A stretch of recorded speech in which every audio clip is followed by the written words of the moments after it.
ये बंधन दिलों के बंधन, ये नाते दिलों के नाते।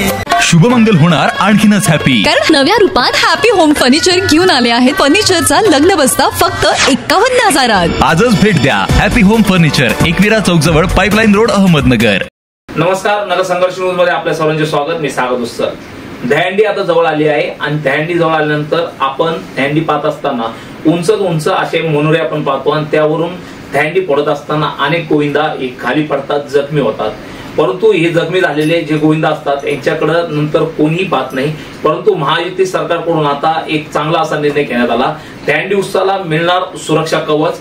जवळपास 75,000 गोविंदांना मिळणार आता 10 लाखाचे विमा कवच. श्रीकृष्ण जन्माष्टमीच्या पार्श्वभूमीवर मोठ्या प्रमाणावर दहीहंडी साजरी केली जाते. या उत्सवात मोठ्या संख्येनं तरुण आणि तरुणी सहभागी होतात. दहीहंडी फोडण्यासाठी उंचच्या उंच मानवी मनोरे तयार केले जातात. यात काही वेळा दुर्घटना घडते, ज्यात अपंगत्व आणि जीवितहानी होण्याची शक्यता आहे.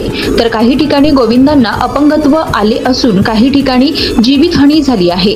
यावरून राज्य सरकारच्या क्रीडा विभागाकडून गोविंदांना 9 विमा संरक्षण दिले जाईल अशी घोषणा उपमुख्यमंत्री देवेंद्र फडणवीस यांनी केली होती.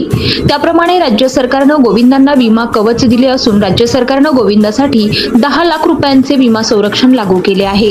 यंदा 27 ऑगस्ट रोजी दहीहंडी उत्सव असून याआधी राज्य सरकारनं विमा संरक्षणाची घोषणा केली आहे. तसेच 24 ऑगस्ट पर्यंत विमा संरक्षणासाठी अर्ज करण्याचं आवाहन क्रीडा विभागानं केलंय. राज्य सरकारच्या क्रीडा विभागानं केलेल्या आदेशानुसार या निर्णयाचा लाभ राज्यातील 75,000हून अधिक गोविंदांना होणार आहे. तर दहीहंडी फोडताना दुर्घटनेत हात किंवा दोन्ही डोळे गमावणाऱ्या गोविंदांना 10 लाख रुपयांचं विमा संरक्षण दिलं जाणार आहे.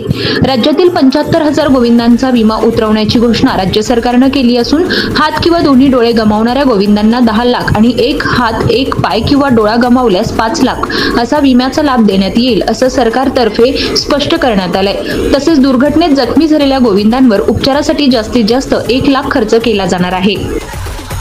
महायुतीच्या या निर्णयामुळे आता थरारक थर लावणारे गोविंदा होणार सुरक्षित. आपण पाहिलं कशा पद्धतीने त्यांच्यासाठी विमा कवच हे सरकारने केलेलं आहे.